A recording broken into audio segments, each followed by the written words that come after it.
यहाँ जमुनखाली घुम्न आएको कस्तो यहाँनिर त एक्सिडेन्ट भएर बाइक स्कुटी नै पक्रिदियो। कहाँ एक्सिडेन्ट भयो? यहाँ दोमुखा छेउमा। दोमुखा छेउ?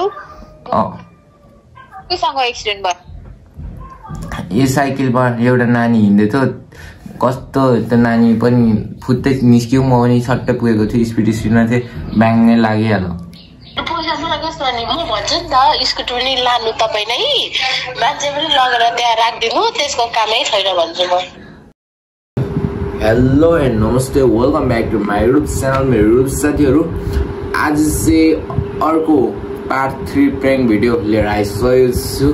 आज पार्ट 3 प्र्याङ्क भिडियो चाहिँ के छ भने, हिजो आज म साधनमा धेरै कुदिरहेको छु स्कुटीमा होइन, अनि साथीको दाइको स्कुटी लिएर आएको यहाँनिर चोकमा त नानी कुदिरहेको रहेछ, मैले त हानिदिएँ, अनि खसले पक्रेर ल्याङ गरिरहेछ, पैसा निकाल्नु लागेको छ, लाइसेन्सको 10,000, लाइसेन्स अब यताउतिको 10-15,000, अनि त्यो उपचार गर्ने खर्चहरू माग्दैछ भनेर चाहिँ दिदीहरूलाई प्र्याङ्क गर्छु। मेरो 2जना दिदी हुनुहुन्छ, 2जना दिदीलाई नै कल गरेर प्र्याङ्क गर्छु। सुरुमा चाहिँ म मेरो आफ्नै दिदीलाई नै कल गरेर प्र्याङ्क गर्छु। कस्तो नर्भसनेस छ क्या म नि आज पनि।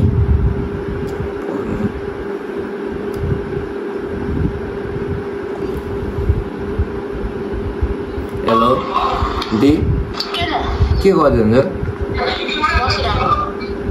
ए यहाँ सुन्नु न दी, म त यता घुम्नु आएको कि, यता के भन्छ यो जमुनखालीमा, यहाँनिर त कस्तो एक्सिडेन्ट पो भएर पुलिसले पक्रिरहेछ हौ। कसको एक्सिडेन्ट भएको? मैले क्या यहाँ आउँदाखेरि एउटा नानी थियो, अनि हर्न हाल्दा बाटो क्रस गरेर लाग्यो, अनि कप्सले पक्रिरहेछ ट्राफिकले। कसको गाडी? दाइको। को छ? म र एकजना साथी, अनि बाइकमा पछाडि दाइहरू थियो, त्यो दाइहरू त अगाडि गयो कि खोइ आइ नै पुगिरहेको छैन। कतिखेर? अहिले भर्खर अघि बिहान आएको क्या, इक्जाम सकेर। पैसा माग्दैछ। कलेज लगाएको? कलेज 11 बजी छुट्टी भएको थियो, त्यही 11:30 बजीतिर आएको थियौँ।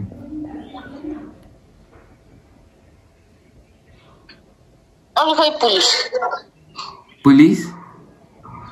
पुलिस उतै छ, बाइक पक्रिए, साधनै पक्रेर छोडी नै रहेको छैन। नानीलाई त त्यस्तो धेरै त लागेको छैन। स्कुटर पक्रिरहेछ, चाबी नै खसिदिइरहेछ।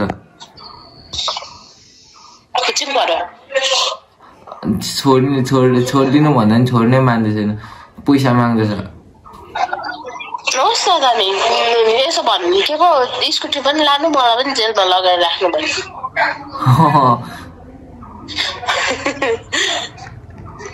अनि के भन्नुहोस् त? अनि स्कुटी दाइको हो नि, दाइले फेरि गिट्टी गरिहाल्छ नि। अब त थाहा छैन, पुलिसलाई त म भनिदिन्छु। पुलिसलाई? अब पुलिसले त्यही पैसा माग्छ नि।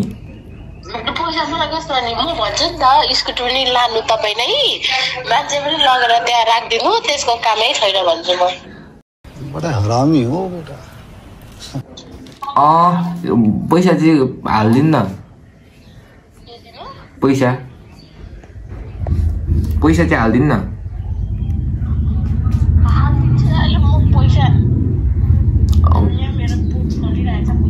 मसँग ब्यालेन्स पनि छैन, ऊ के अरे बुवालाई कल गरेर भनिदिनु न नि पैसा।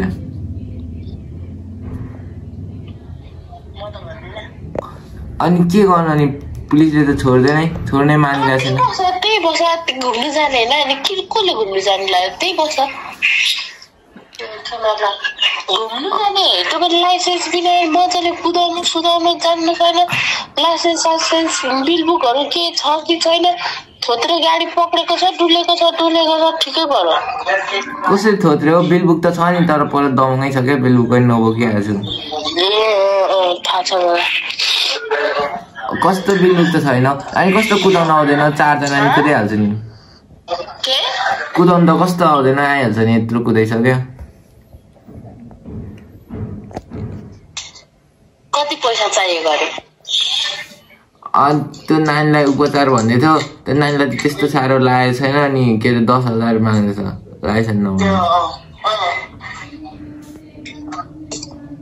अनि बोटमा फलिरहेछ यतिखेर 10,000 माथि रुखमा अब टिपेर लिएर भरे ल्याइदिन्छु ल कस्तो तिमीहरूलाई कहिले घुम्नु जानु लाग्यो तिमीले जहिले किन घुम्छौ यतिखेर सामना भएर अनि घुम्ने उमेर हो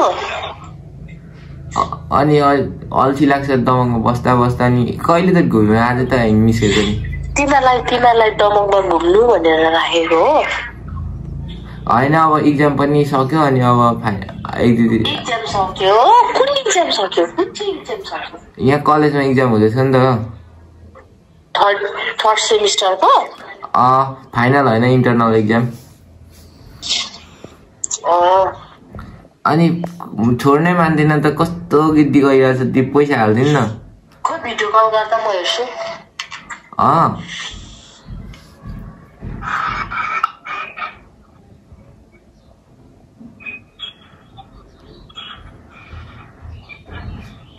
Just a prank. मलाई थाहा थियो प्र्याङ्क गरेको भनेर राख्देको यहाँ हाई गर्नु न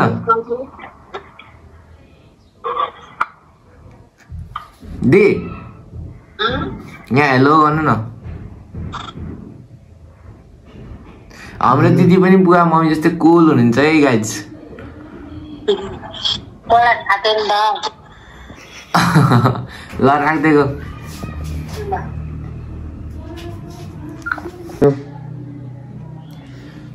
एकजना दिदीलाई चाहिँ प्र्याङ्क गरेको अनसक्सेस भयो किनकि दिदीले त थाहा पाइदिइहाल्नु भयो क्या अनि अब चाहिँ म अर्को दिदीलाई कल गर्छु कल उठाउनुहुन्छ कि हुन्न उहाँ चाहिँ हस्पिटलमा काम गर्नुहुन्छ कल चाहिँ लाग्यो है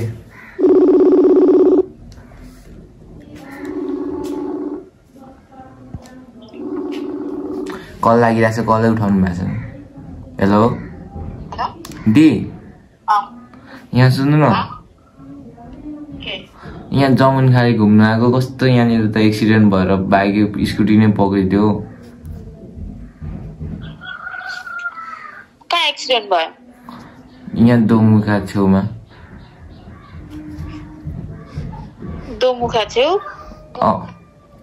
केसँग एक्सिडेन्ट भयो यो साइकलमा एउटा नानी हिँड्दै थियो कस्तो त्यो नानी पनि फुत्तै निस्क्यो म पनि सट्टै पुगेको थिएँ स्पिडमा थिएँ ब्याङ्गै लागिहाल्यो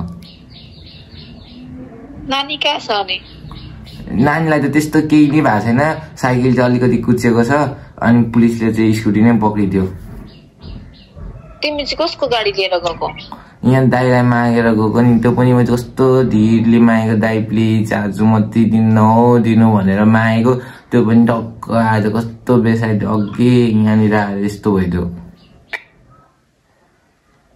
अनि के गर्ने अब कुन त लाइसेन्स पनि छैन लाइसेन्सको फाइन भर्नुपर्छ तिमीले यो साइकल बनाइदिनुपर्छ यताउति तिम्रो फेरि लाइसेन्स पनि छैन रहेछ लाइसेन्स हुने मान्छेले बोलाएर तिम्रो प्यारेन्ट्स बोलाएर यताउति खै के गरेर क्लासहरू लिएर मात्रै पठाउने भन्दैछ अनि मामालाई फोन गर न अनि मामाले त झन् गिद्दी गर्छ होला नि त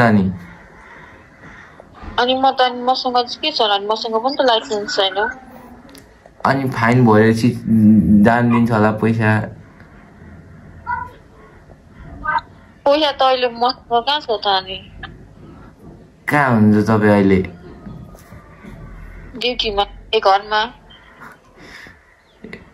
कस्तो बेसाइड लागेको रहेछ यार आउँदा त ठिकै थियो कि कस्तो अहिले बिस्तारै नै थियो अनि त्यही जतिखेर एक्सिडेन्ट हुने बेला थियो त्यतिखेर अलिकति चापेको थिएँ क्या भिडियो बनाउनु भनेर तिमीले अरू बेला पनि मैले कुदाएको देखेको छु नि भिडियोमा पुरा आँखा चिम गरेर कुदाउँछु हैन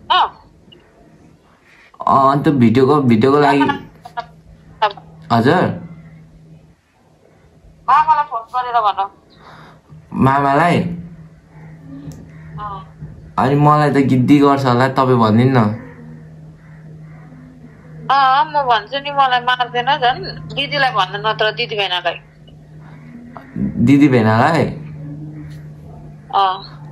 अनि पैसा हाल्दिन्न कस्तो गिद्दी गर्छ कि फेरि घरमा गयो भने त नि कहीँ जाने दिँदैन नि फेरि अनि मसँग चाहिँ कहाँ छ र नानी मेरो अकाउन्टमा अहिले 0 छ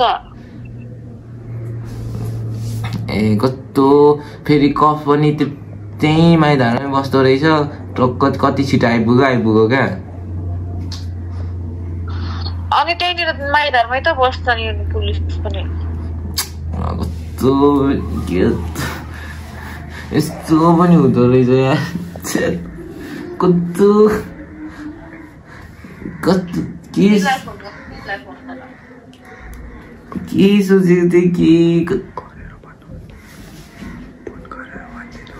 दिदीलाई फोन गरेर भनिदिनु न ब्यालेन्स पनि छैन यो एमबी पनि यो फ्रीको यो साथीसँग थोरै रहेछ त्यहीबाट कल गरेको तपाईँलाई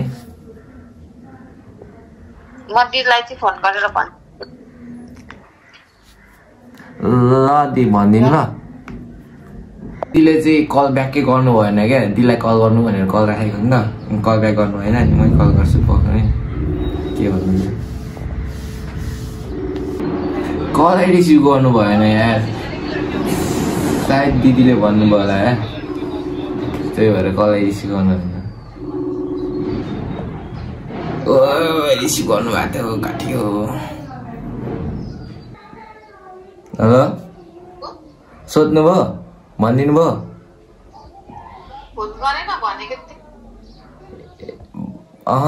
के भन्नुभयो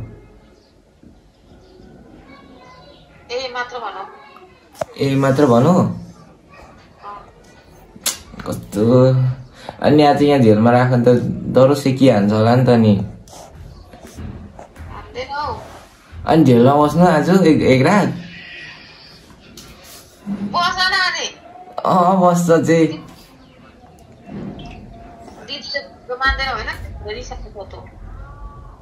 ए केही भनेन ए राम्ररी भनिदिनु पर्छ नि कस्तो के भाइको माया लाग्दैन यो यस्तो भइरहेछ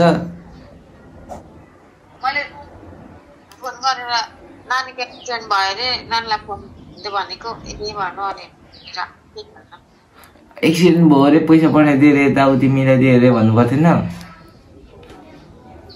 एक्सिडेन्ट भयो भनेपछि मान्छेहरू पढाइ हाल्छ नि ल राखिदिएको त्यसो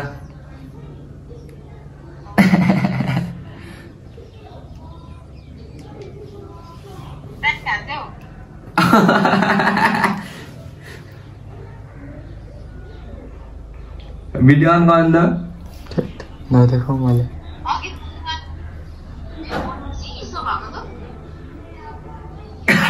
अनि दिदीले भन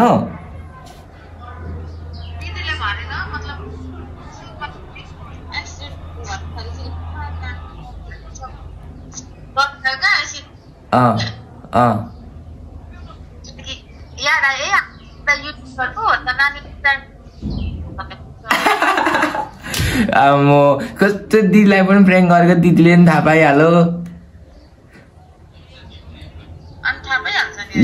नेक्स्ट टार्गेट भनेको तुम्मालाई खुबालाई भेनालाई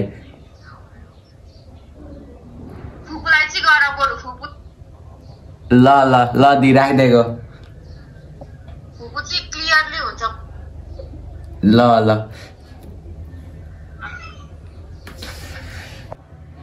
ल है युट्युब साथीहरू आजलाई यति नै दुईजना दिदीहरू प्र्याङ्क भएन अनि सेकेन्डको दिदी चाहिँ मुटु चिसो भएर सेटमा भएर त युट्युबर के गर्नु दिदीहरू त सोसियल मिडियामा अगाडि हुनुहुन्छ त्यही भएर वास्ता हुँदैन नेक्स्ट प्र्याङ्क योभन्दा भब्बाल आउँछ है स्टे ट्युन नेक्स्ट पार्टको लागि बाई आजलाई